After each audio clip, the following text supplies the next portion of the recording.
Welcome back, everybody.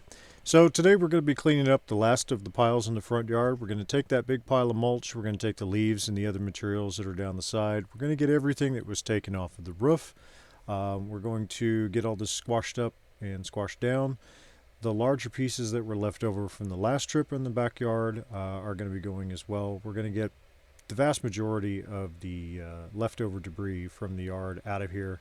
And it's supposed to rain tomorrow, but it was also supposed to rain today and it never did. At one point you'll see I'm stopping here and I'm looking up because a hawk is in the tree above me, pretty upset about what I'm doing. I'm not really sure what was going on with him. I don't see a nest, but the red-tailed hawks are pretty much all over the place at the moment. Anyway, so getting back to what we're working on here. I'm really looking forward to getting the yard cleanup finished because it's been a great result. Everything has turned out really well in getting everything cut down level to the ground.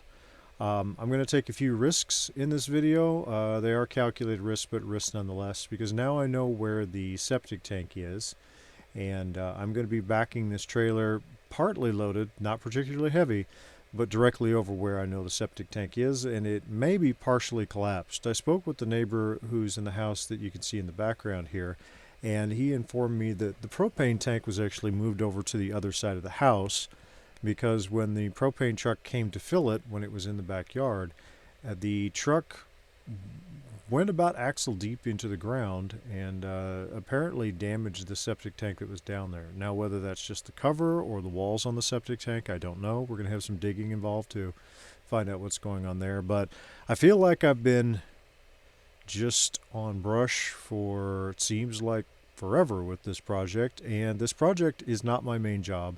I'm trying to work on this when I do have time. It's a bit of a drive each way. You know, it just, time is a factor, and I don't get to this project as much as I would like.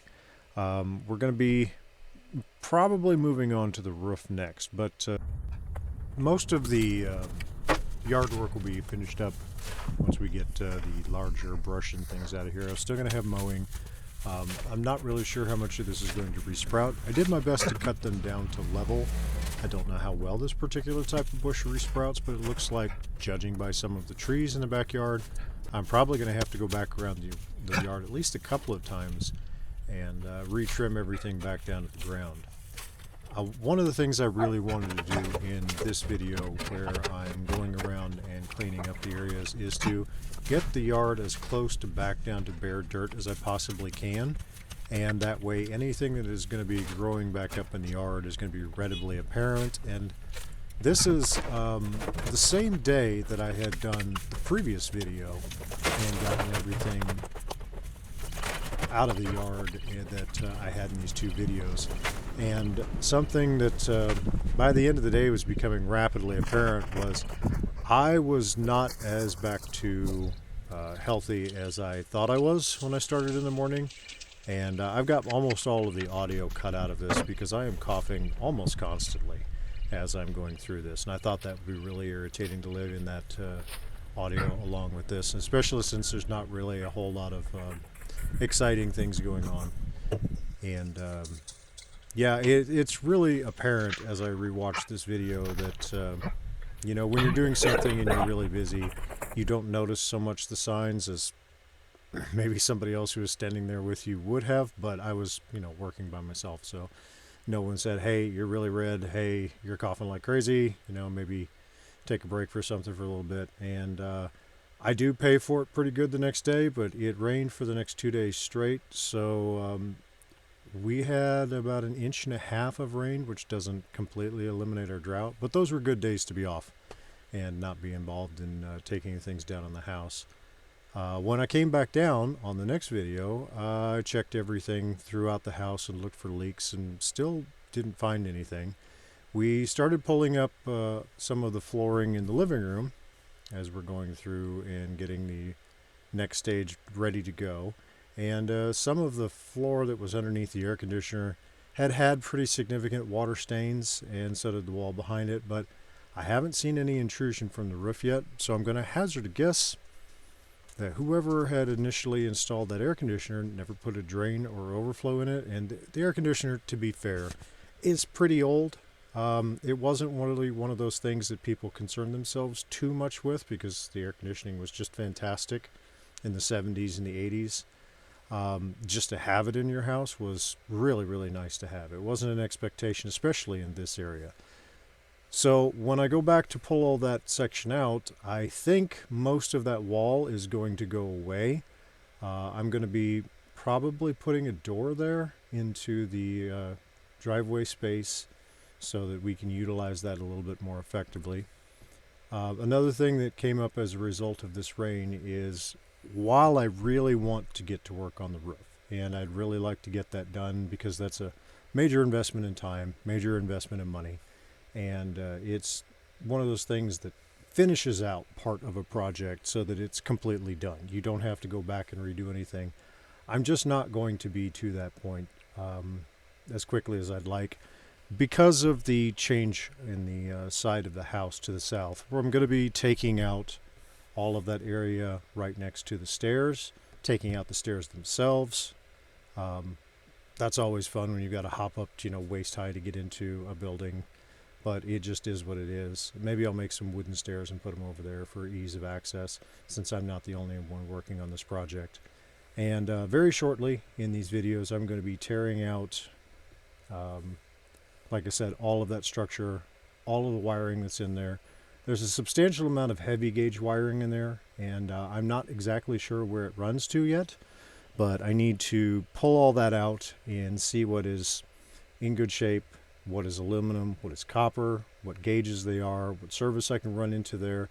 I may put a sub panel in that room. I think that'll work out nicely for an electric water heater, the dryer, the washing machine that'll be back there. Maybe a deep freeze, depending on how much space we have, and of course, any HVAC that I put in on that side of the house. While budget is always a concern for those types of things, this house is going to be lower end for that type of budget, and we'll be putting in probably a 40-50 gallon electric single element water heater, probably a 26 or a 30 range pressure tank for the pump that's in the well. But then we also have to power the well. We have to run everything inside. We need a pressure switch for it, blah, blah, blah. So the plumbing section on that side is going to be pretty high on the list for getting to things, but just getting the yard completely cleaned up before everything starts blooming and we start having rain and I can't really work in the yard because everything is a soup, was a pretty high priority for me. And I feel that these videos are going to start to get a little bit more technical, as opposed to, hey, watch me with a shovel and a rake as I move piles of things around, and then maybe I'll be able to provide a little bit more value on these videos for the folks who are watching. But I do thank everyone for watching.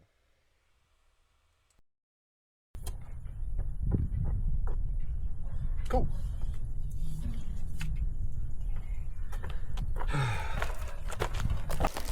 All right, all of this mess, I don't know how you can see this, but this is what came off the roof in the previous episode. So we're going to get this cleaned up, and then we're going to go onto that pile back there, get everything we can onto this trailer. It's too late now to make to the yard waste place for today. After I was told that the section where I'm working here is directly over the septic tank, I've been really looking for any signs that the septic tank would have been in the area other than that collapsed section. I don't feel any sponginess, no springiness, no shifting of any type underfoot, and I think what I'm just going to have to do is do some digging. This is another one of those things that the drought was great for, to be able to get the initial portion done. And I did poke around with a rod a little bit. I have not found anything in this area, but clearly it's down there. As you can see, there's plumbing coming underneath the house, running out for it. However, oddly for this house, it appears that they used a 1.5-inch pipe for their sewer drain from the underneath the toilets and underneath the shower. And when I first walked into the bathroom, I noticed that there was a large collection of plungers in the bathroom, and I thought, that's strange, but I didn't really think anything of it at the time. Now that I know there was only a 1.5-inch pipe, Boy, that really clears up a lot of why they needed so much pressure or suction in order to get things moving into the septic tank. And who knows how full it is or was at that point.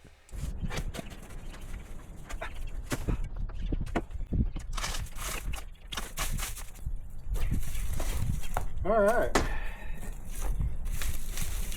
And all that is on the roof. Wow.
I have some concerns as to what specifically I'm going to be doing with the exterior on the house. I think initially I'm just going to do repairs and then I'm going to come back with siding.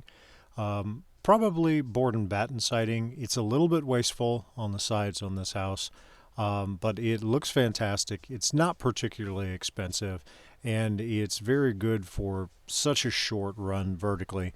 The sticks come in 10-foot sections for the ones that I normally use. But what I would like to do would be, for the most part, retain the wooden paneling that I have on the outside of the house because most of it seems to be in pretty good shape. On this side of the house, on the north side, there's a lot of algae that has grown, a lot of moss and other things that have been scraped off already, leaving a green stain all the way across the bottom.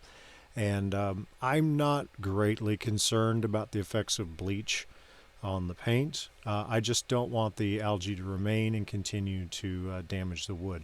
So I'm probably going to bleach all this out and then just redo my windows the way that I want them to be and go ahead and reside over the outside of that. But I'm not certain that's actually going to work out the way that I want it to on the front of the house. I may have to pull most of these boards off the front of the house and go back over it with either CDX or, depending on what we have that's on sale, honestly, maybe something like Advantech and use tongue and groove or possibly dry board, something like that across the front to give me a good nailing surface for the siding. And house wrap would probably be beneficial, but for a house this old, is it really going to make much difference? We'll see. Generally speaking, I like to put larger windows onto houses that are being remodeled. One, because it gives you an oversize to fit a larger area for the window that's being removed, and I think that'll work out pretty well here. But I have at least one window that's going to be going completely away, and while I probably have some boards that could be reused from the section on the back of the house, I don't know that that's something I really want to do. We'll look at that the day of and probably just make a decision on the spot.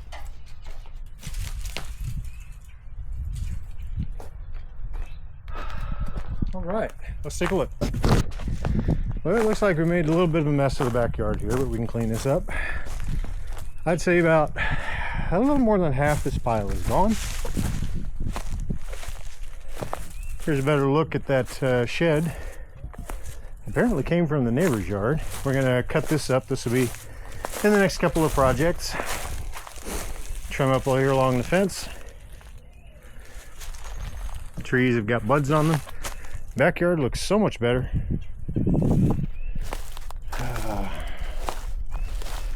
All right.